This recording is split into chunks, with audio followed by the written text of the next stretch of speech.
Assalomu alaykum. Ushbu videoni boshdan boshqarib vaqtda tomosha qilmasliklaringizni iltimos qilaman. Track Annual Inspection stickeri turgan joyi. Mana shu odatda joyiga yopishtirishadi yoki sal oldiroq joyiga, shu tomondagi. Track Annual Inspectionni shilib tashalgan. Ba'zida qaysidir haydovchining kamchiligi, xatosi bo'lgan paytda kimlardirlar jazolash uchun yoki nomerni yechib tashlaydi yoki Annual Inspection'ini shilib oladi, bir zarar yetkazib ketadi, mix qo'yishi mumkin.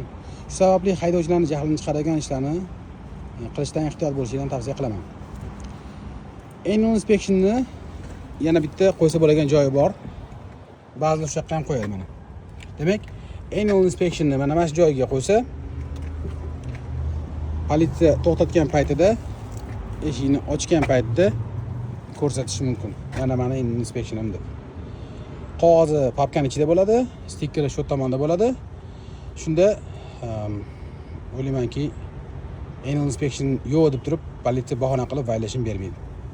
Agar shuni bilmaganlar bo'lsa yoki shuni to'g'ri deb bilib, foydali deb bilsanglar, boshqalarga yo'l qo'yishlarini men tavsiya qilaman.